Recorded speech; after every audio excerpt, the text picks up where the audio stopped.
За уг төслийг хилцээрийг бол дэмжиж байгаа.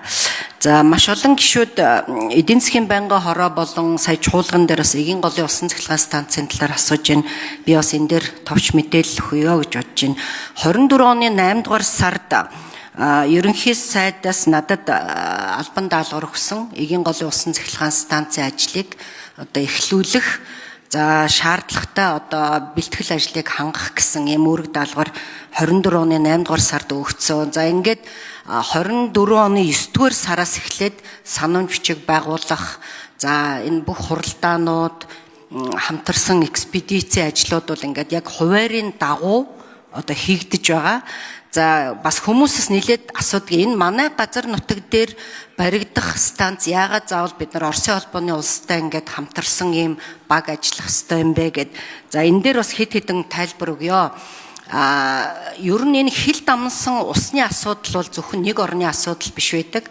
За өөрө байгаль нуур нь дэлхийн цэнгэг усны 20%-ийг дангаараа бүрдүүлж байдаг ийм чухал асуудал учраас дэлхийн ЮНЕСКО дэлхийн өвд бүртгэгдсэн байдаг.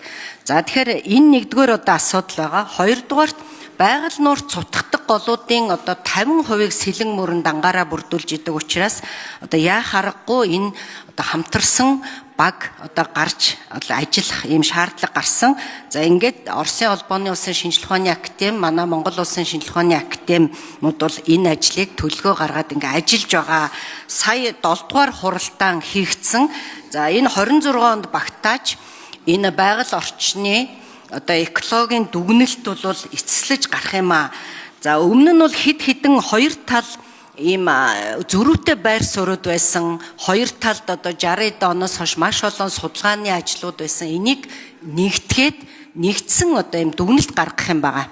Тийм учраас энэ нэгдсэн дүгнэлт гаргаад байгаль экологийн наривчлсан нийгэм эдийн засгийн байгаль орчны үнэлгээ гарсны дараа энэ эгийн голын усан цахилгаан станцын яг эхлэх ажиллагаа бол шийдэгдэх юм аа. Тэгэхээр энэ дээр бол манай академийн удирдлагууд, за манай иргэдэл гишүүн бид хэд бол бас улсын хурлын гишүүнийхээ хувьд энэ дээр бас анхаарал тавиад энэ асуудлууд дээр нь ингээд ажиллаж байгаа маа. Өнөөдрийн байдлаар 71 судлаач нийт 80 гаруй шинжилгээ судалгааны ажлуудыг бол эгийн голын усан цахилгаан станц баригдах тэр орчимд бол наривчлаад ингээ хийж байгаа.